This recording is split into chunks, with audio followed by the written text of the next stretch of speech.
93.0 FM.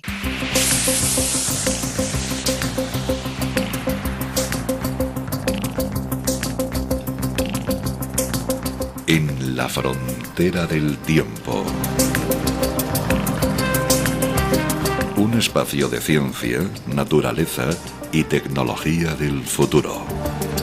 De lunes a viernes, de 9 a 10 de la noche, a través de la 93.0 de su frecuencia modulada en cadena.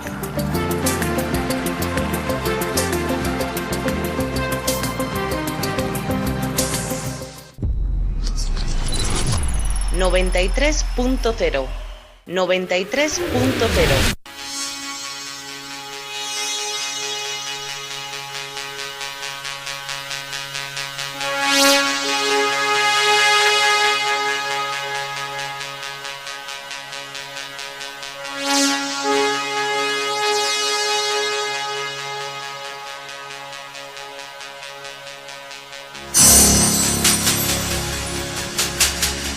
En la frontera del tiempo. Un espacio dirigido y presentado por ella.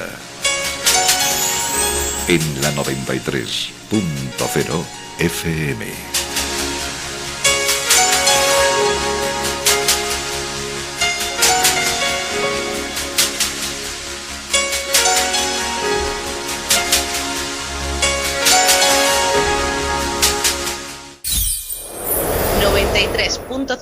FM. Saludos a todos. Seguimos con los programas de la ciencia, naturaleza y tecnologías del futuro.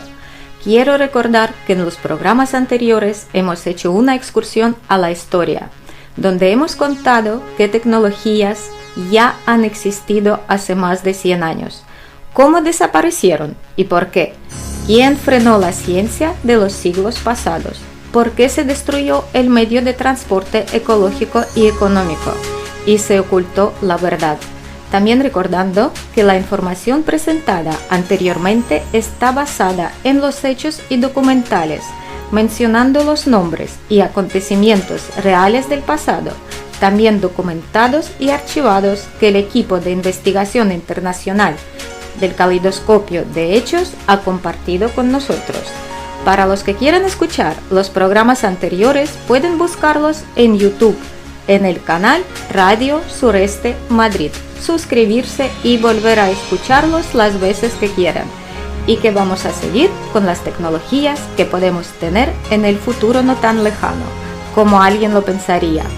Hoy en día pueden sonar la ciencia ficción, pero si nos volvemos solo unos cuantos años atrás, lo que tenemos en las manos también parecía ciencia ficción, pero estamos tan acostumbrados a tenerlos en nuestra disposición hoy que ni siquiera recordamos los tiempos cuando vivimos sin un teléfono móvil o sin internet, por ejemplo.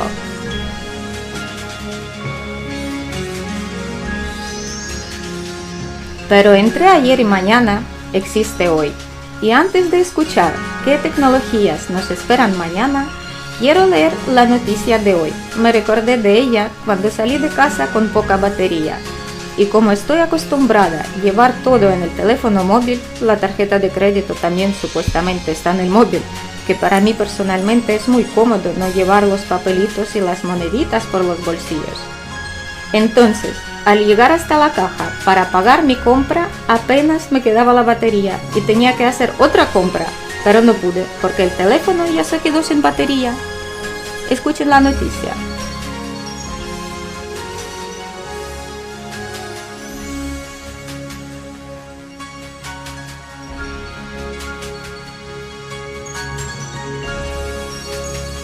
China inventó una batería nuclear para teléfonos móviles que no necesita cargarse. El desarrollo de Betavolt es más pequeño que una moneda. Incluso con una batería en miniatura, cualquier dispositivo funcionará durante 50 años sin recargarse. Según los ingenieros, el desarrollo es completamente seguro.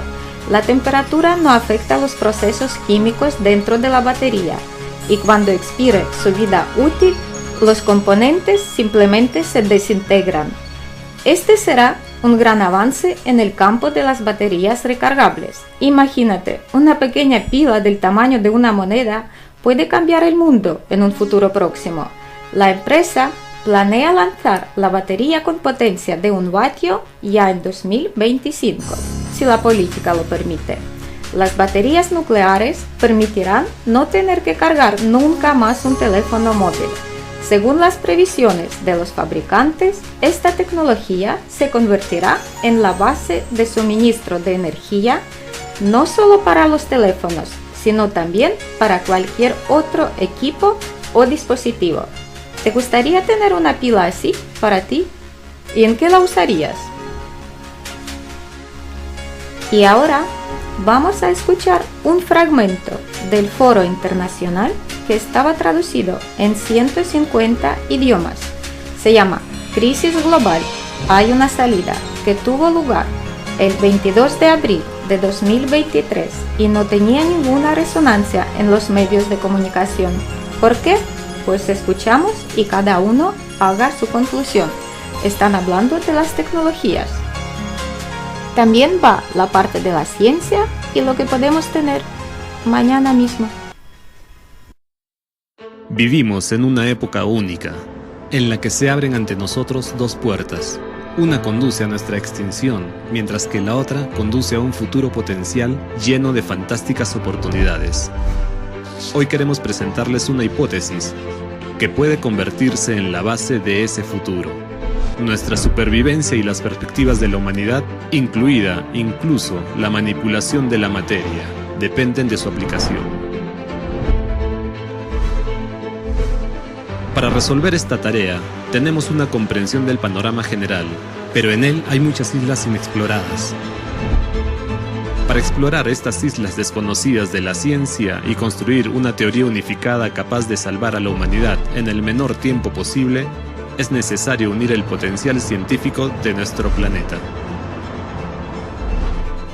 Hoy en día, la humanidad solo posee 6 tipos de energía, pero gracias a la nueva hipótesis podemos acceder a 32 tipos de energía.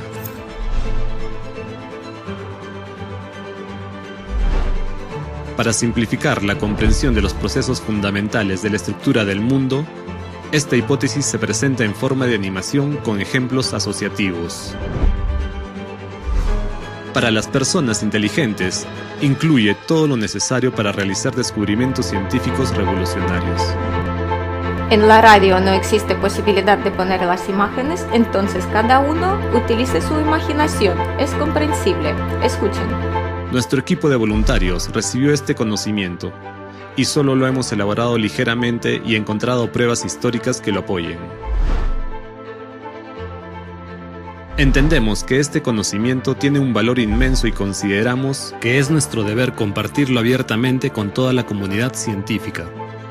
Creemos que ninguno de nosotros debe atribuirse los laureles de la victoria. Al fin y al cabo, ningún individuo puede considerarse ganador, ya que un enorme equipo de todo el mundo ha trabajado en esta hipótesis. Comenzar un nuevo mundo requiere honestidad. Hay que dar el merecido reconocimiento a los científicos que serán capaces de explicar, gracias a esta hipótesis, qué es la electricidad, cuántos tipos de ella existen, qué es la radiación, qué es el campo electromagnético y, lo que es más importante, hay que dar el reconocimiento a los que serán capaces de encontrar una salida a la crisis climática. Para nosotros, esa es la tarea más importante, porque es la oportunidad de salvar a toda la humanidad.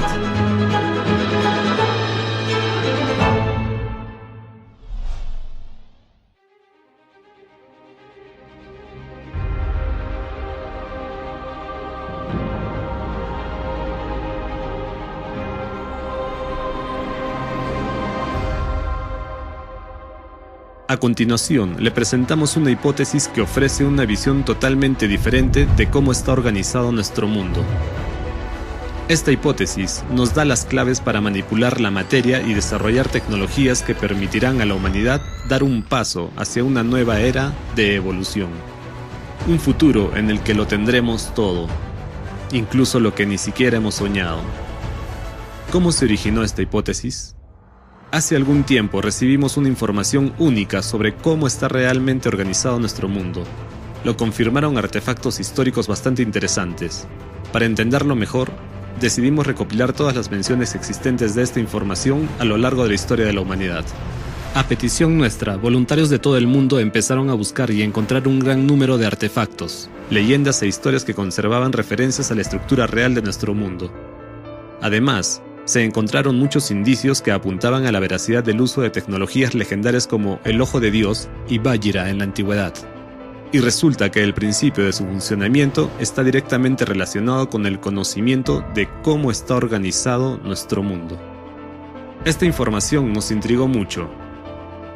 Como era imposible estudiarla con métodos estándar, nos ofrecieron realizar una serie de experimentos especiales y construir para ello un dispositivo único que tuviera forma piramidal y determinadas características. En 2016 desarrollamos un prototipo de dicho dispositivo. Está hecho de aluminio y contiene 11 toros. Realizamos una serie de experimentos con este dispositivo, utilizando determinados programas. Algunos de ellos se demostraron públicamente. El objetivo de aquellos experimentos era comprobar la posibilidad de transmitir información a un gran número de personas, independientemente de la distancia, mediante el pensamiento. El operador, una persona experimentada, transmitía información a distancia, un símbolo o un número, mientras se encontraba dentro de la pirámide. Mientras tanto, los participantes del experimento, que se encontraban en distintos países del mundo, recibían esta información a través de sus pensamientos. Enviaban sus respuestas con un símbolo y un número que recibían a una dirección de correo electrónico que se les había facilitado antes del experimento. Es importante señalar que el símbolo que transmitía el operador se elegía al azar durante el experimento. Nadie sabía qué se iba a transmitir exactamente. Todos los experimentos se realizaron exclusivamente en presencia de un comité de voluntarios especialmente creado y todo el proceso fue grabado. Miles de personas de todo el mundo participaron en el experimento. Los resultados de este experimento nos sorprendieron. ¿Por qué? Nos sorprendió que entre el 70 y 80% de las respuestas fueran correctas. Esto significa que la gente percibió realmente el símbolo transmitido por el operador. Y esto no se puede explicar con la teoría de la probabilidad, porque el porcentaje de respuestas correctas era demasiado alto para considerarlo una mera coincidencia. Sin embargo, hubo otra cosa que nos llamó mucho la atención. Recibimos un gran número de respuestas de los participantes antes de que se hubiera realizado el experimento, y la mayoría de las respuestas enviadas con antelación eran precisas. Preguntamos cómo era posible, si en ese momento ni siquiera el propio operador sabía qué señal iba a transmitir. En respuesta recibimos una oferta para realizar otro experimento. Es necesario comprender que la gama de ajustes de los toros de la pirámide es muy grande y se nos dijeron los ajustes exactos de los toros, en los cuales se detectó un cierto fenómeno único. El operador notó que literalmente después de varios minutos de estar en el dispositivo pirámide, empezó a ver varias personas así como su paradero. Así es como sucedía. Al principio vio numerosos puntos blancos similares al ruido blanco de una pantalla de televisión. En cuanto se concentraba en alguno de esos puntos, este se acercaba y aparecía una persona delante de él. Podía ser alguien que el operador conocía o alguien que no conocía. Al mismo tiempo, el operador tenía una idea clara de dónde estaba exactamente esta persona en ese momento. Este efecto fue observado por todos los operadores con dichas configuraciones de la pirámide. Para estudiar este fenómeno, realizamos otro experimento. En él participaron voluntarios de diversas partes de nuestro planeta. Algunos de ellos conducían intencionadamente durante el experimento para cambiar su geolocalización. A cada voluntario que participó se le asignó un número. Antes de entrar en el dispositivo pirámide, el operador del experimento revisó las fotos de esas personas y sus números. El operador conocía a algunas de ellas indirectamente, al haber visto a algunas de ellas anteriormente en videos. A otras personas las conocía personalmente, mientras que otras le eran totalmente desconocidas. Después de que el operador entrara en la pirámide, el responsable del experimento anunció los números de los participantes. Entonces el operador recordó el rostro de la persona, y entre una multitud de puntos blancos se acercó al punto correspondiente, y el operador comenzó a ver claramente a la persona cuyo rostro había recordado. Vio exactamente y en detalle la ubicación de esa persona en ese momento, y expresó esta información en voz alta. Entonces el responsable del experimento llamó inmediatamente a esa persona por teléfono y confirmó dónde se encontraba en ese momento. Los resultados fueron asombrosos. La ubicación exacta de la persona se determinó correctamente en el 100% de los casos. Nosotros nos interesamos mucho. ¿Cómo aparecieron tales habilidades en la persona que estaba en el dispositivo pirámide funcionando en ciertos ajustes? Llevamos a cabo el experimento en Ucrania, mientras que el operador era capaz de ver y determinar claramente la ubicación de las personas incluso en el otro lado del globo. Y en los siguientes experimentos, el operador fue incluso capaz de sentir lo que la persona estaba sintiendo en ese momento, ya fuera sabor, olor, calor o frío. Al fin y al cabo, se trata de una transmisión inmediata de información a enormes distancias. ¿Cómo es posible? Durante nuestras investigaciones posteriores nos dimos cuenta de que no todo era tan sencillo. Resulta que, además de las radiaciones conocidas, térmica, electromagnética, rayos X y otras, el cerebro humano es capaz de generar, transmitir y percibir otro tipo de radiación completamente diferente. Se trata de ondas especiales, inexploradas por la ciencia. El trabajo de las neuronas del cerebro de cada persona es único e inimitable. Al igual que una huella dactilar o una retina, la huella neuronal del cerebro es única para cada individuo. No puede confundirse con ninguna otra huella. Es posible, en determinadas condiciones, registrar esta radiación específica procedente de las neuronas del cerebro humano. Y, como resultó, es imposible apantallar esta señal. Con cada experimento posterior nos asombraba la inmensidad de horizontes y perspectivas inexploradas que se abrían ante nosotros. Uno de los hechos más fascinantes, que también fue establecido gracias al dispositivo pirámide, es la posibilidad de aumentar la energía interna de una persona, como resultado de lo cual se observa un aumento de la electricidad estática. Este experimento también se llevó a cabo públicamente, se grabó en una cámara de video, y este video está disponible para el público en general. Durante este experimento, una persona permaneció dentro del dispositivo pirámide con unos ajustes específicos de toros durante un cierto periodo de tiempo. Después, tras salir del dispositivo, tocó el cristal de un acuario con las manos. El acuario estaba lleno de agua, y en su interior había 2 electrodos conectados a un voltímetro. En el momento en que las manos del operador tocaron el acuario, 2,66 выдала.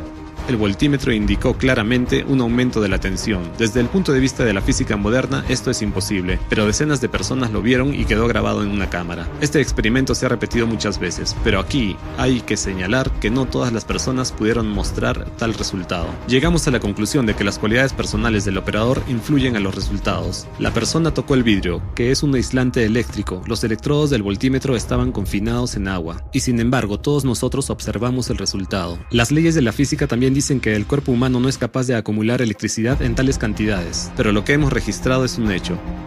Se nos ofreció una hipótesis que explica plenamente todos estos fenómenos. Les invitamos a echar un vistazo a varios artefactos que han encontrado nuestros voluntarios. Estos son los ejemplos más conocidos y sencillos. Como pueden ver, ilustran claramente la discreción de nuestro mundo. ¿Y de qué está hecho el mundo más allá del nivel cuántico? ¿Nada especial? Bueno, no es nada especial hasta que conoces los detalles. Así que ahora vamos en orden.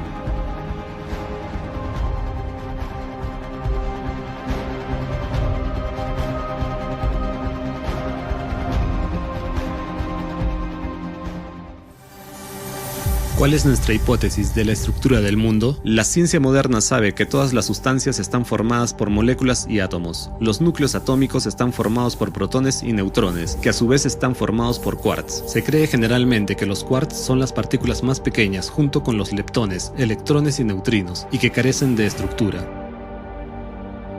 Nuestra hipótesis dice que los leptones y los quarks tienen una estructura. Constan de ciertas energías, ondas. Según nuestra hipótesis, un leptón y un quark representan un estado enrollado de ondas elásticas cortas. ¿Qué es esto? Asociativamente, se puede comparar con un enredo de serpientes entrelazadas entre sí. Cada enredo es la partícula más pequeña, un quark o un leptón, mientras que cada serpiente del enredo es un tipo diferente de energía. Cuando las serpientes están enrolladas, observamos una partícula. Cuando, bajo ciertas condiciones, un enredo se desenreda y las serpientes se alinean linealmente una tras otra, observamos una onda, es decir, un estado ondulatorio de la misma partícula. Esto queda claramente demostrado por el experimento de la doble rendija, en el que una onda pasaba a un estado de partícula al cambiar las condiciones, en presencia de un observador. En esencia, el enredo entrelazado es el nivel cuántico, el nivel de manifestación de las partículas, mientras que las ondas elásticas cortas, las serpientes que lo componen todo, representan el nivel más allá del cuántico. Sabemos que ya en el nivel cuántico, las leyes de la física clásica dejan de funcionar, pero en el nivel más allá del cuántico, todo es radicalmente distinto. Todo el mundo más allá del cuántico está lleno de ondas elásticas cortas, serpientes, es decir, diferentes tipos de energías. Cuando las serpientes se entretejen en un enredo, lo invisible se hace visible. Este es el proceso del mundo cuántico. Cada uno de estos enredos no es más que la partícula más elemental del mundo material. En el mundo más allá del quantum hay muchos tipos de energías, es decir, serpientes. Asociativamente se puede imaginar que tienen diferentes patrones, colores y grosores. Algunas son venenosas y otras no. Las combinaciones de estas energías, es decir, las ondas cortas y elásticas o serpientes, constituyen todas las ondas conocidas por la ciencia actual, electromagnética, térmica, etc.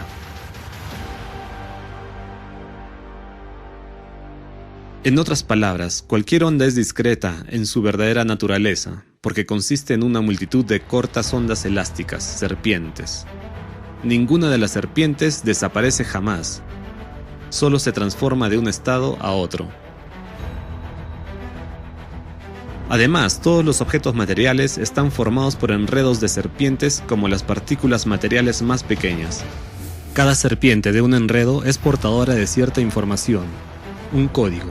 Dependiendo de la combinación de serpientes en una partícula, se forma una u otra materia con determinadas propiedades en el mundo material. Las características de un objeto material y todos los procesos que ocurren en él se forman en el nivel más allá del cuántico, es decir, la información contenida en una partícula en el nivel más allá del cuántico determina lo que esta partícula crea. Una pelota o un perro. Si descomponemos un enredo de serpientes en un estado lineal, todas las serpientes se alinearán en una secuencia estricta. Y esta secuencia es muy importante, como en el ADN. Cada fragmento está en su sitio. La primera serpiente de la secuencia tiene un papel específico. Es la portadora de la información sobre todo el enredo y lleva el código principal del programa. Comprender cómo está organizado el mundo a un nivel más allá del cuántico y que todo está formado por ondas cortas y elásticas nos ha llevado al hecho evidente de que existen muchos más tipos de energías en el mundo de lo que se cree comúnmente hoy en día. La física moderna identifica solo 6 tipos, mientras que nosotros hemos llegado a la conclusión de que existen al menos 32. Curiosamente, esto también está respaldado por hechos históricos. Nuestros voluntarios encontraron referencias al uso de al menos 32 tipos de energía en la antigüedad. Por paradójico que pueda parecer, toda esta información, que es nueva para nosotros, ya se conocía en la antigüedad, y muchos artefactos de todo el mundo comprenden ahora qué significado especial tienen. Las serpientes y los enredos de serpientes no eran representaciones casuales. Eran un ejemplo asociativo para explicar la estructura de la materia en el nivel más allá del cuántico, así como las formas de manipularla. También hablaremos de eso, pero un poco más tarde. Ahora podrías estar escuchando el nombre de tu empresa o comercio. Si quieres anunciarte en nuestra emisora, llama a nuestro departamento comercial 91-872-9916 y síguenos también en Twitter y Facebook. Hasta la fecha, este conocimiento se ha perdido en su mayor parte. Y es una lástima, porque sería de gran utilidad para los científicos modernos que durante décadas han estado luchando con cuestiones que pueden explicarse fácilmente mediante esta hipótesis.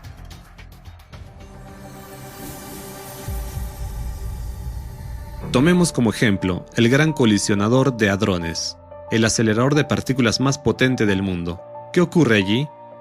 Para estudiar procesos en el micromundo, los científicos utilizan campos electromagnéticos para acelerar 2 haces de partículas cargadas, por ejemplo protones, a enormes velocidades en el colisionador, y luego las hacen colisionar. Como resultado, tras la colisión, los científicos observan la formación y dispersión de partículas mucho más grandes y con una masa total mucho mayor que la que tenían antes de la colisión. Y la ciencia no puede explicar este fenómeno. Es como si 2 pelotas de tenis chocaran entre sí y su colisión produjera un montón de pelotas de baloncesto dispersas. ¿Cómo puede ser esto posible? Es muy simple. Todas estas partículas no son más que serpientes en estado enrollado. La energía que la acelera, la onda electromagnética, es también serpiente. Solo que no en estado enrollado, sino lineal, en estado de onda. Así, en el colisionador no solo chocan 2 partículas, sino miles y miles de millones de serpientes en estado de ondas, que se transforman en estados enrollados durante la colisión. Estos estados enrollados son precisamente lo que captamos como un montón de partículas en dispersión.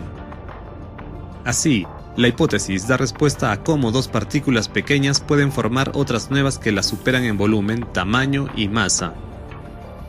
En nuestra lógica habitual parece imposible que algo más grande pueda surgir de algo más pequeño. Es como cuando Jesucristo alimentó a más de 4.000 personas con solo 7 panes y unos pocos peces, e incluso sobró algo. Hizo más con menos. Para nosotros se percibe como un milagro. Pero nuestra hipótesis explica exactamente cómo ocurre esto a nivel cuántico y más allá del cuántico. El misterioso nacimiento de partículas virtuales en el vacío físico puede explicarse de forma similar. ¿Cómo surge un par partícula-antipartícula del vacío y, al cabo de poco tiempo, vuelve a desaparecer? La respuesta es sencilla. Las cortas ondas elásticas, serpientes que llenan el vacío simplemente se mueven desde el nivel más allá del cuántico hacia el mundo cuántico, formando estados enrollados, las mismas partículas que podemos observar. De hecho, el mundo entero está hecho de serpientes, no hay lugar donde no existan. Como suele decir, no hay un solo lugar en todo el universo donde la aguja más fina no se tope con algo. Consideramos otro ejemplo. En física cuántica existe un fenómeno conocido como partículas entrelazadas. Dos partículas pueden estar en diferentes bordes del universo e interactuar entre sí sin pérdidas de tiempo. Un cambio en el estado de una partícula provoca instantáneamente un cambio en el estado de la otra. ¿Cómo es esto posible cuando la física moderna dice que no hay nada más rápido que la velocidad de la luz? Es una pregunta que ha llevado a la ciencia moderna a un callejón sin salida. Los científicos no tienen respuesta, pero en realidad la respuesta es sencilla. En el nivel más allá del cuántico, todas estas partículas están situadas unas junto a otras y conectadas por una única serpiente. No existe el concepto de distancia, velocidad o tiempo en el mundo más allá del cuántico. Allí funcionan leyes completamente distintas. Por ejemplo, en el mundo material, una de las partículas interconectadas puede estar en nuestras manos, mientras que la otra puede estar en un grano de arena en la orilla del océano de otra galaxia. Mientras tanto, en el nivel más allá del cuántico, ambas partículas están a una distancia de una sola serpiente y no hay tiempo ni espacio entre ellas. Puede haber muchas más de 2 de estas partículas entrelazadas y todas ellas intercambian instantáneamente una enorme cantidad de información entre sí. En otras palabras, la materia del universo interactúa constantemente. Otro fenómeno cuya naturaleza explica nuestra hipótesis es la electricidad. Hoy en día todos usamos electricidad. Sabemos que hay corriente continua y alterna, que hay ondas electromagnéticas y electricidad estática. Pero lo que es la electricidad en su esencia, la ciencia moderna no puede explicarlo. Por ejemplo, la electricidad estática. Cada uno de nosotros la experimenta en la vida cotidiana al cepillarse el pelo. Tanto el pelo como el peine son dieléctricos. Cuando nos pasamos un peine por el pelo, desenredamos algunos enredos de serpientes y creamos otros nuevos, liberando así serpientes. Los enredos del peine se entrelazan con los del pelo. De ese modo, se forman serpientes conjuntas. Esta manifestación cuántica es precisamente el electromagnetismo, que atrae los cabellos hacia el peine. Comprendiendo estos procesos incluso a un nivel tan elemental, ya podemos dar respuesta a muchos enigmas de la ciencia moderna. Por ejemplo, tomemos una máquina electrostática. Hay una paradoja asociada a ella, que es un enigma irresoluble. Cuando los discos de una máquina electrostática giran, se produce una potente chispa entre los dos electrodos solo cuando hay esferas metálicas unidas a sus extremos. Si se quitan estas esferas, no habrá chispa entre los electrodos o será apenas perceptible. Pero si, a modo de comparación, se conecta a los electrodos de una máquina electrostática un aparato que funciona con una batería o una toma de corriente doméstica, aparece una chispa igual de fuerte tanto con las esferas como sin ellas. Esto indica que la corriente eléctrica generada por la máquina electrostática no es capaz de provocar una descarga potente sin las esferas, y que la corriente de la batería es capaz de provocar la misma descarga con o sin las esferas. ¿Cuál es la diferencia entre estas dos corrientes? La diferencia es que se trata de distintos tipos de electricidad y difieren no solo en sus características externas, difieren en el nivel más allá del cuántico. Y nuestra hipótesis justifica en profundidad la naturaleza de la electricidad y sus diferentes tipos. ¿No les recuerda a nada? Es un buen ejemplo para la gente pensante. Gracias a la hipótesis del estado enrollado de las ondas cortas, comprendemos que la electricidad son las mismas serpientes en estado enrollado o lineal. Hay muchos tipos de electricidad. Están determinados por el predominio de uno u otro tipo de serpientes en su secuencia lineal. Por ejemplo, cuando te peinas el pelo, se genera electricidad estática, que está representada por un determinado tipo predominante de serpientes. Cuando los imanes giran, es otro tipo. En los enchufes domésticos, la corriente alterna es el tercer tipo de serpientes. En las baterías, la energía de las reacciones químicas es el cuarto tipo. En una máquina electrostática es el quinto, y así sucesivamente. Y nótese que todos los tipos de electricidad, al igual que el campo magnético, tienen la misma primera serpiente en el estado lineal, que lleva la mayor parte de la información. Nos reservamos el derecho de explicar la comprensión del funcionamiento de la electricidad a quienes investiguen más sobre este tema. Nos hemos limitado a dar una asociación e invitamos a quienes deseen comprender el tema a que lo investiguen por su cuenta. Veamos ahora, desde la perspectiva del mundo más allá del cuántico, qué ocurre en una máquina electrostática cuando se utiliza diferentes tipos de electricidad. Al girar los discos de la máquina electrostática, los cepillos rozan sus superficies. Como resultado del proceso de fricción, los enredos de las serpientes se desenredan y forman un campo electrostático. Algunas de las serpientes comienzan a moverse a lo largo del conductor, como si lo hicieran a lo largo del cauce de un río, formando un movimiento dirigido de las serpientes a lo largo de los electrodos. Mientras haya electricidad estática, no hay enredos, solo un flujo de serpientes. Y para que aparezca una descarga, es decir, para que las serpientes interactúen, hay que crear unas condiciones en las que puedan volver a juntarse en enredos. Esas condiciones las crea la forma de una esfera. Al fluir alrededor de una esfera en los extremos de los electrodos, las serpientes se enrollan sobre sí mismas, lo que contribuye a la formación de enredos. En el espacio que rodea a las esferas metálicas, las serpientes y los enredos comienzan a acumularse. Las serpientes de los enredos de un lado comienzan a aferrarse a los enredos del otro lado y se produce su colisión masiva. Como resultado, los enredos se desenredan y las serpientes se liberan. Esta es la descarga que observamos. Vemos una chispa, se emiten ondas en el rango óptico y oímos un chasquido agudo, una onda de choque sonora. Todas estas manifestaciones surgen como resultado de la interacción entre las serpientes, simplemente pasan de un estado a otro. Por consiguiente, cuando no hay esferas metálicas en la máquina electrostática, las serpientes que fluyen a lo largo de los electrodos no pueden formar muchos enredos, por lo que simplemente pasan volando sin interactuar entre sí. Pero en las baterías y los enchufes domésticos hay otro tipo de electricidad. Allí, los enredos se mueven junto con las serpientes en un estado lineal, e interactúan entre sí instantáneamente. El estado enredado se interrumpe y observamos una descarga y los fenómenos que la acompañan. Por lo tanto, este tipo de electricidad no necesita esferas metálicas para formar enredos, porque en realidad fluye en forma de enredos. Así, entendemos que la forma de una esfera crea las condiciones necesarias para la transformación del estado lineal de las serpientes en un estado enrollado. Es decir, de hecho, la forma de una esfera o de una cúpula crea las condiciones para acumular energía. ¿No les recuerda a nada? Si han notado la similitud con las cúpulas de los edificios religiosos, no se equivocan. Antiguas leyendas cuentan que los primeros templos con cúpula fueron construidos hace más de 24.000 años por representantes de una raza extraterrestre, conocida como los apexianos.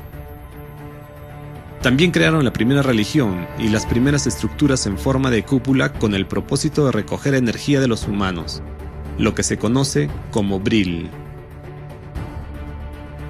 La gente se reunía en estos templos y rezaba a los apexianos como a dioses. Se trataba de un proceso similar al que hemos visto en las esferas de la máquina electrostática, donde se acumulaba electricidad estática.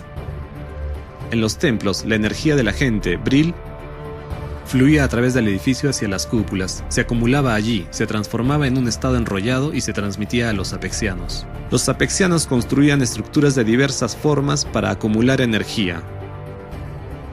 Podían ser estructuras piramidal, o torres con cimas piramidales o abovedadas, terminadas con una aguja piramidal.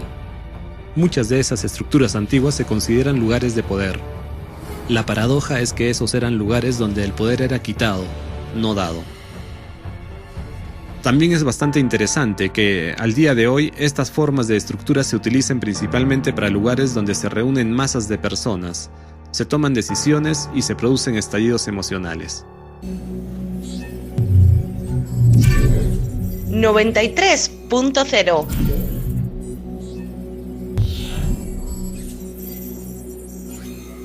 93.0 FM.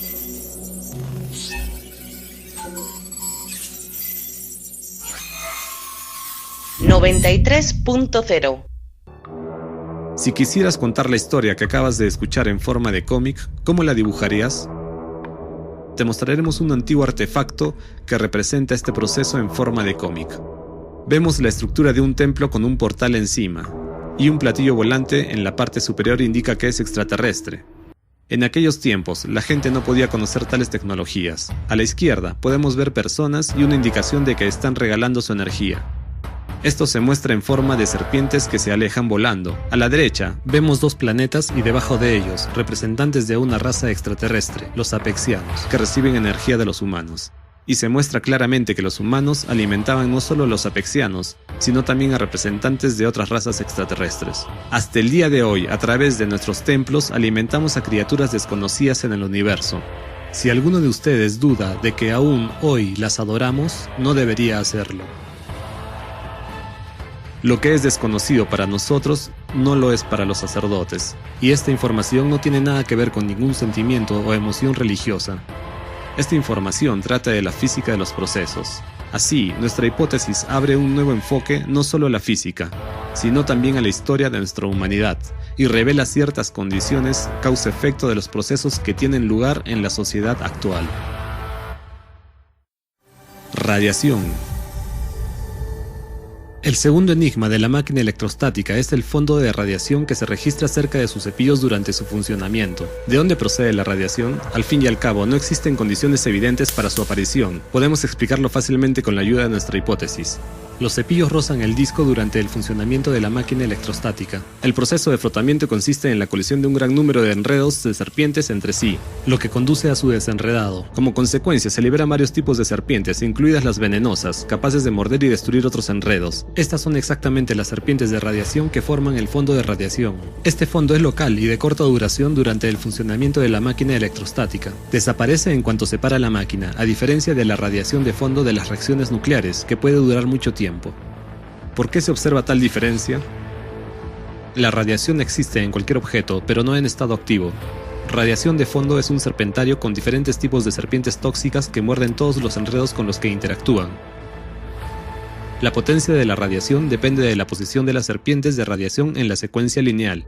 Durante las reacciones nucleares aparece un fuerte fondo de radiación, ya que hay muchos enredos, en los que una serpiente de radiación se sitúa en primer lugar. Al interactuar con otros enredos, cambia su código, arrastra a las serpientes de radiación que hay en ellas a la primera posición, al tiempo que pierde parte de su propia energía. Por lo tanto, cuanto más lejos esté del centro de contaminación, más débil será el fondo de radiación. Mientras tanto, durante el funcionamiento de la máquina electrostática aparece radiación de corta duración, porque cuando los enredos se desenredan, se liberan serpientes de radiación que no estaban en primer lugar. Tales serpientes solitarias, al morder otro enredo, pierden muy rápidamente su energía y pasan a otro estado, es decir, pierden rápidamente su toxicidad.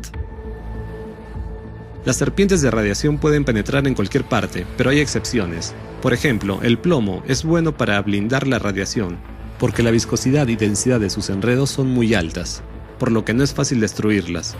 En sentido figurado, los enredos de plomo consisten en pequeñas serpientes pegajosas. Al interactuar con ellas, las serpientes de radiación pierden rápidamente su toxicidad y su poder. Es importante señalar que la posición de las serpientes de radiación en un enredo determina la resistencia y durabilidad de los materiales. Cuanto más cerca estén estas serpientes del principio de la secuencia lineal, más fuerte será la interacción exhibida por los enredos de la que forman parte. Por supuesto, todo es una comparación figurativa. Simples ejemplos asociativos para explicar lo que ocurre en el nivel más allá del cuántico.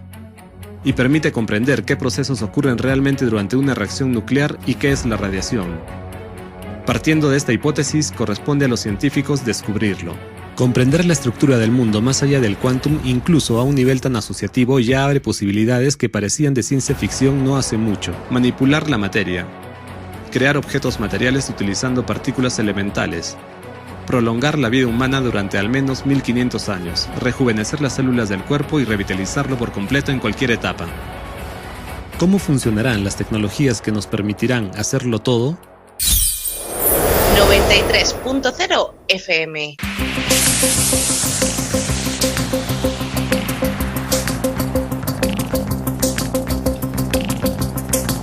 En la frontera del tiempo. Un espacio de ciencia, naturaleza y tecnología del futuro. De lunes a viernes, de 9 a 10 de la noche, a través de la 93.0 de su frecuencia modulada en cadena.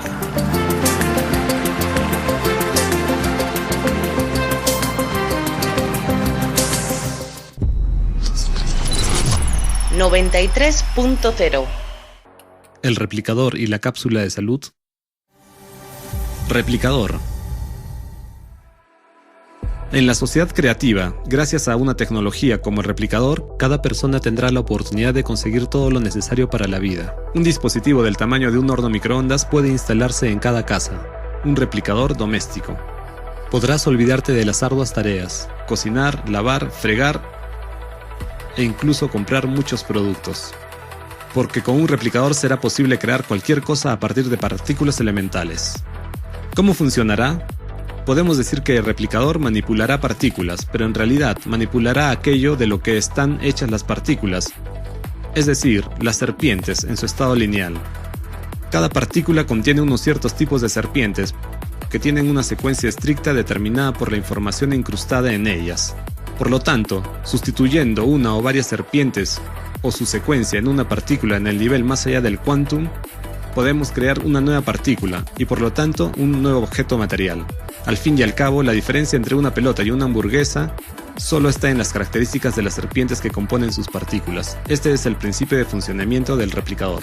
Para crear algo a partir de partículas necesitamos las propias partículas. ¿De dónde podemos obtener partículas y en una cantidad que garantice la creación de distintos tipos de alimentos y ropa para cada persona a lo largo de su vida?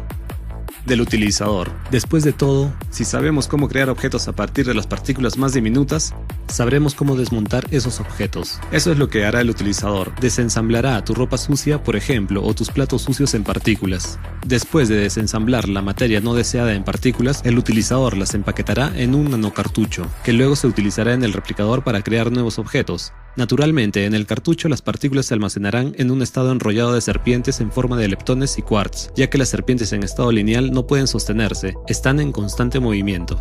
Mientras que en forma de partículas, es decir, en estado enrollado, bajo condiciones especiales, puede almacenarse en el cartucho sin pérdida de propiedades y potencia indefinidamente, hasta miles de millones de años. ¿Qué tamaño debe tener este cartucho para almacenar tal cantidad de las partículas necesarias? En un cabello humano caben alrededor de 1 millón de nanocartuchos. 1 centímetro de nanocartucho puede contener unos 1036 quarks. Así pues, 1 centímetro de cabello humano puede almacenar tantas partículas como para crear un gran número de objetos materiales del volumen de una ciudad entera. Así, un cartucho del tamaño de un cabello humano es capaz de servir a una persona durante toda su vida y mucho más. Parece increíble que un tamaño tan pequeño pueda albergar grandes volúmenes.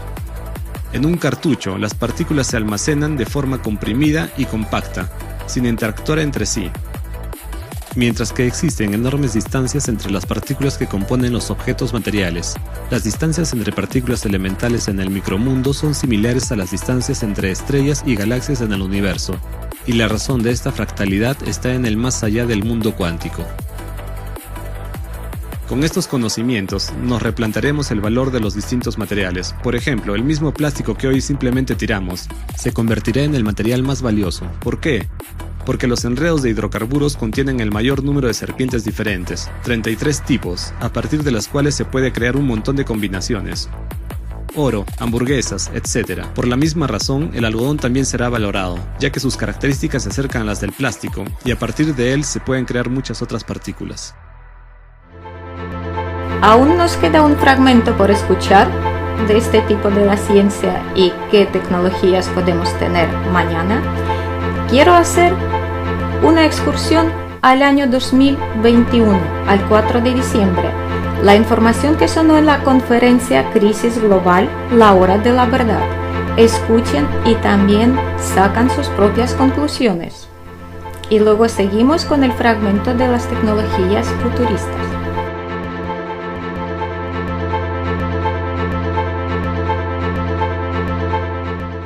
Hoy en día, todo el mundo está preocupado por el cambio climático. Se están celebrando grandes conferencias sobre el clima, en las que líderes, científicos y representantes de las empresas buscan soluciones conjuntas. Parece que el problema está a punto de resolverse. Todos nos apretaremos el cinturón y nos pasaremos a las renovables. Nos aseguran que si dejan de soplar las chimeneas de las centrales térmicas, cierran todas las centrales nucleares y construyen centrales solares, eólicas e hidroeléctricas por todo el país, en 2050 alcanzaremos la producción de energía libre de carbono. Esto supuestamente salvará al mundo, preservará el medio ambiente y todos serán felices. Por ello, se propone invertir todas las mejores mentes y recursos de la humanidad en el desarrollo de tecnologías verdes. Pero, ¿qué nos falta? ¿Nos salvará realmente? ¿No estamos perdiendo lo más valioso en todo esto? ¿El tiempo y la oportunidad?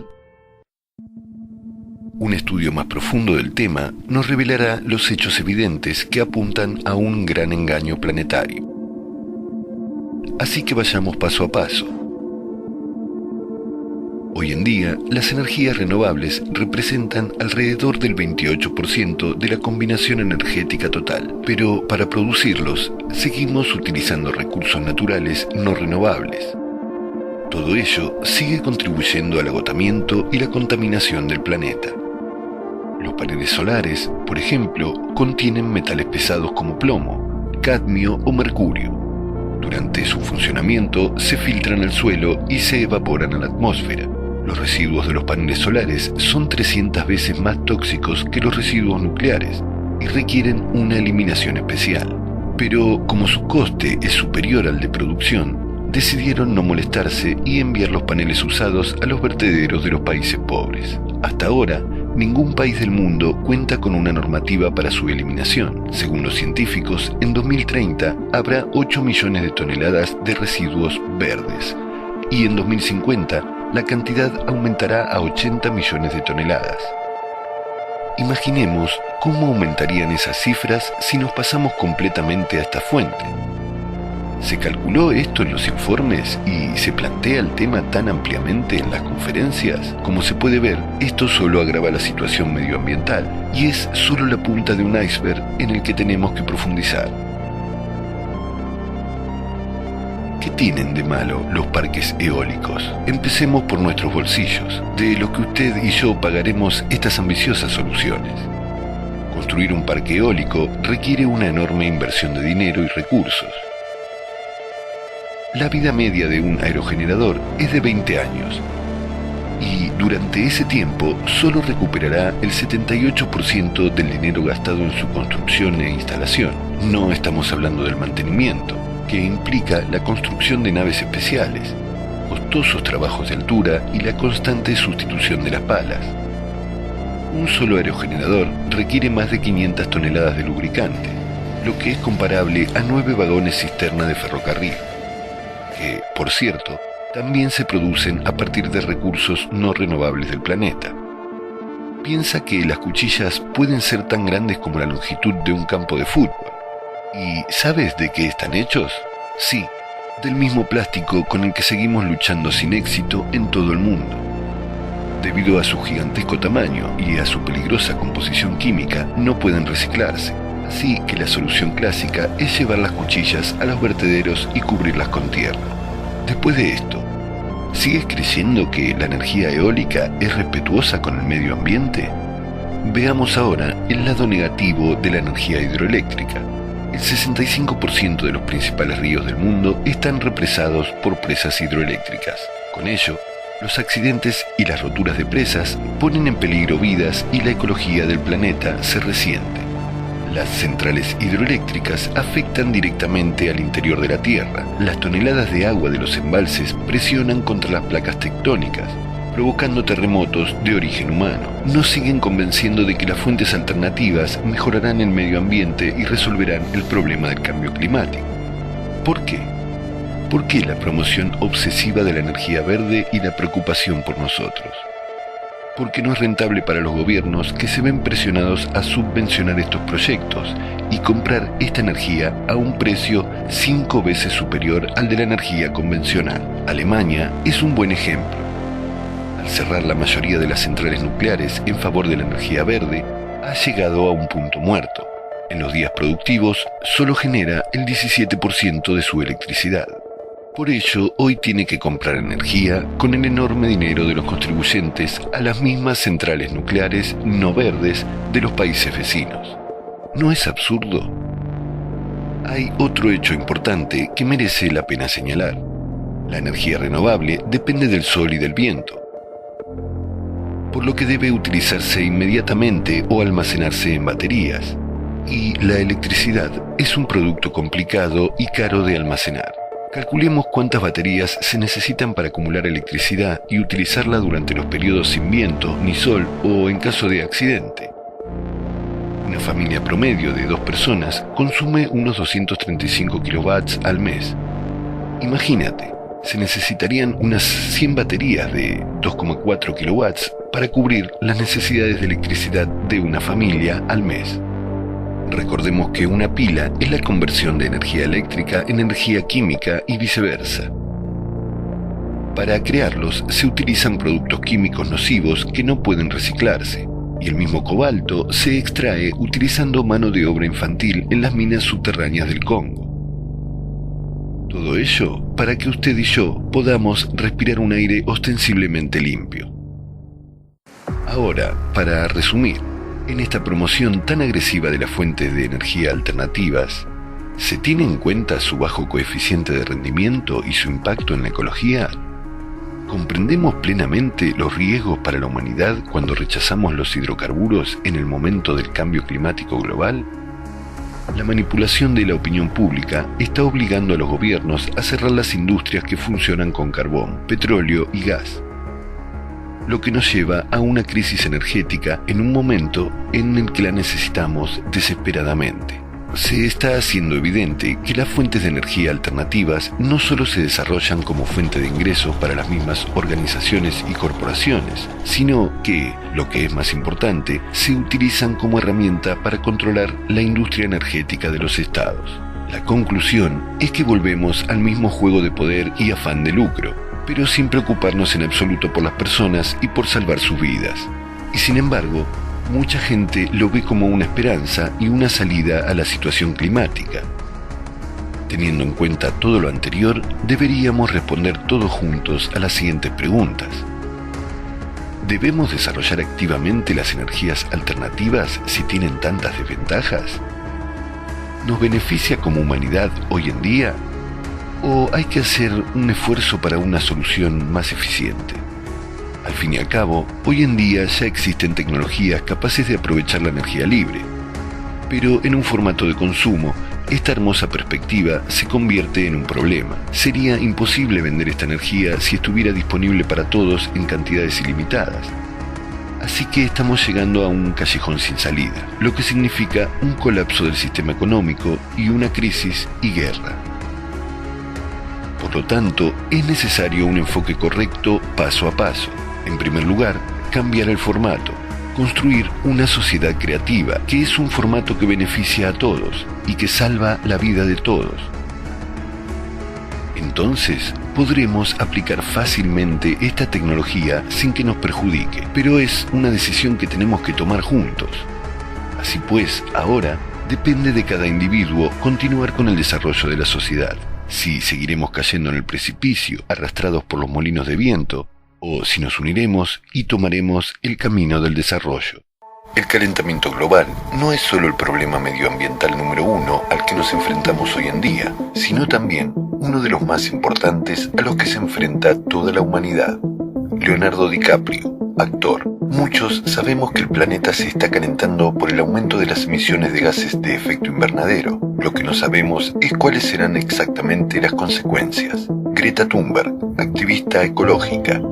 No hay pruebas científicas concluyentes de que las emisiones antropogénicas de dióxido de carbono, metano u otros gases de efecto invernadero estén causando o puedan causar un calentamiento catastrófico de la atmósfera de la Tierra y la destrucción de su clima en un futuro previsible. Frederick Seitz, expresidente de la Academia de Ciencias de Estados Unidos, profesor. Ni el ritmo ni la magnitud del calentamiento registrado en la superficie de la Tierra a finales del siglo XX, entre 1979 y el año 2000, superan la variabilidad natural normal. Robert Carter, geólogo. Cada día, millones de personas en el planeta sufren desastres climáticos.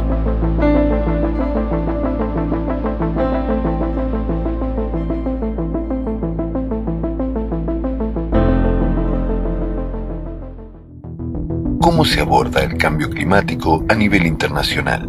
¿Qué mecanismos existen y cuáles son? Hoy en día, casi todos los habitantes del planeta han oído hablar de la influencia antropogénica en el clima, de las emisiones de gases de efecto invernadero y del calentamiento global asociado a ellas.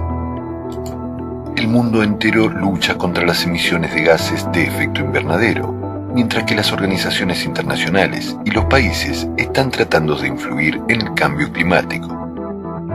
Pero, ¿saben ustedes cómo ocurre esto exactamente? En 1997, varios países adoptaron un acuerdo común para reducir las emisiones de gases de efecto invernadero. Para hacer cumplir este acuerdo, se han introducido mecanismos económicos en diferentes países para animar a la industria a abandonar las fuentes de energías fósiles. El principal mecanismo es el comercio internacional de emisiones. Cada país establece una cantidad total permitida de emisiones de CO2 al año. Se mide en unidades de carbono. Una unidad de carbono equivale a 1 tonelada de emisiones de CO2 y el derecho a liberar una determinada cantidad de emisiones de CO2 se llama cuota. La cantidad asignada de emisiones de gases de efecto invernadero se asigna a sectores y empresas dentro de un país. Un productor que haya reducido sus emisiones y no haya utilizado una parte de la cuota puede vender esa parte de las unidades de carbono en una bolsa. El productor que supere las cuotas deberá comprarlas. Resulta que las emisiones de gases de efecto invernadero son una nueva mercancía que se comercia y se compra. El derecho a contaminar se negocia en las bolsas de carbono como el mercado de valores. Este mercado generará unos ingresos de 272.000 millones de dólares en 2020. También uno de los mecanismos para regular las emisiones de CO2 es el impuesto sobre el carbono. Se trata de una tasa que se aplica a las empresas que queman combustible de carbono. Estos impuestos se pagan a los países y cada país decide en qué gastar el dinero. ¿Cuál es la finalidad de estos mecanismos de mercado? ¿Y cómo pueden ayudar el comercio y los impuestos al cambio climático? Un impuesto y una cuota de CO2 aumentan el coste de cualquier bien que se fabrique con energía basada en el carbono y también aumentan el precio de la propia energía. Es decir, la energía de los hidrocarburos se encarece tanto que simplemente no podemos comprarla. ¿Pero nos dan algo a cambio? Se pide a la humanidad que se pase a la energía verde. Pero hay una serie de preguntas. En primer lugar, es inestable y no puede proporcionar la cantidad de energía que necesitamos. En segundo lugar, resulta que la energía verde es más cara que los hidrocarburos. Y lo mejor de todo es que seguimos utilizando los mismos hidrocarburos para producir los elementos de las plantas verdes. La fiscalidad climática adicional y el sistema de cuotas aportan buenos beneficios a diversas organizaciones y estados individuales. Pero al final, ¿quién pagará todo esto? La pregunta es retórica. Lo que ocurre es que estamos destruyendo el sistema energético existente, pero aún no hemos creado un verdadero sustituto. Al mismo tiempo, está subiendo el precio del recurso, sin el cual ninguna persona puede sobrevivir. Durante este año, el precio de las cuotas de CO2 en Europa se ha duplicado. Como consecuencia, los precios en los mercados energéticos también han subido. En octubre de 2021, el precio del megavatio de energía en Europa era entre 6 y 8 veces mayor que en 2020. Consecuentemente, esto se reflejó en la situación económica mundial y afectaba directamente al bienestar de todos. Pero volvamos al tema del clima. Han pasado más de 20 años desde la firma del Protocolo de Kioto. Según un informe de la Organización para la Cooperación y el Desarrollo Económico, la financiación climática entre 2016 y 2019 ascendió a 287.000 millones de dólares y ha ido creciendo año tras año. La mayor parte de esta financiación se ha destinado a proyectos para reducir las emisiones de gases de efecto invernadero. Según la Organización Meteorológica Mundial, los niveles de CO2 alcanzaron un punto de inflexión en 2020. Después de cada acuerdo internacional se registraron las emisiones de CO2 y vemos que en 2021, a pesar de la enorme financiación, la curva de emisión se dispara. Hay otro punto importante. ¿Han ayudado todas estas medidas a resolver los verdaderos problemas climáticos? ¿Estamos viendo una reducción en el crecimiento de las catástrofes naturales y las anomalías meteorológicas? ¿Ha mejorado la situación medioambiental del planeta? ¿Vivimos en un mundo más seguro y confortable? Tal vez todo el mundo debería mirar a su alrededor y responder honestamente a todas estas preguntas. Es todo por hoy y hasta la próxima, amigos. Quiero recordar que todos los programas se quedan grabados y nos pueden encontrar en el canal en YouTube en Radio Sureste Madrid, suscribirse y volver a escuchar los programas las veces que quieran. 93.0 FM.